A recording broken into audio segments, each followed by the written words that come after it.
Donc plus on le bêtifie en lui disant que l'intelligence artificielle va lui permettre de faire l'impasse sur l'apprentissage, sur la mémoire, sur la construction de sa pensée, en enlevant un exercice tel que la dissertation, plus en fait on le prive de langage, parce qu'aujourd'hui le niveau d'orthographe est catastrophique et même les adultes ont remplacé les mots par des emojis. Je veux dire, on en est là, on s'envoie des smileys.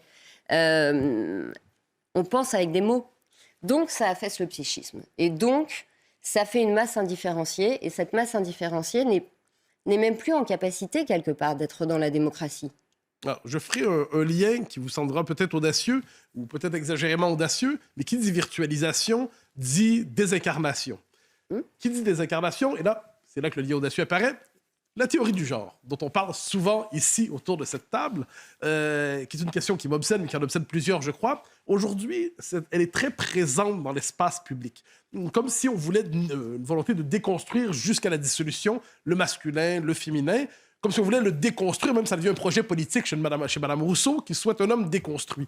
Comment percevez-vous, comme psychologue, cette théorie qui s'est massifiée en l'espace de quelques années et qui pousse à vouloir déconstruire le masculin et le féminin? Alors, je pense que d'abord, cette théorie repose sur une méconnaissance de l'être humain, pour ne pas dire une fake news.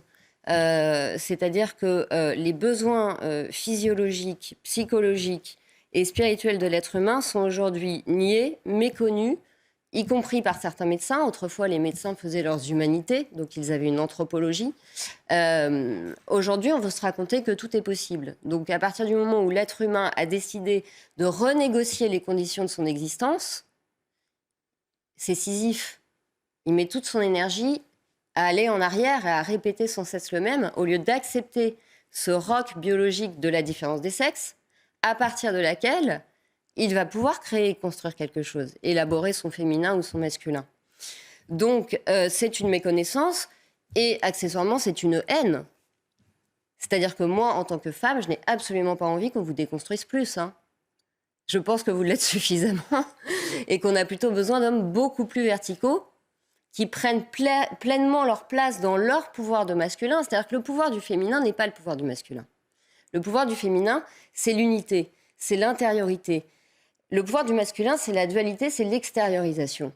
Et c'est pas réactionnaire de dire ça. On a des compétences complémentaires. C'est-à-dire que je pense que si la nature a prévu deux genres, la nature n'étant pas stupide, c'est qu'il y a une bonne raison à cela. Et au lieu d'aimer cette complémentarité comme une richesse, elle veut la supprimer. Donc, elle veut revenir à un matriarcat sacrificiel où l'enfant garçon est d'emblée castré.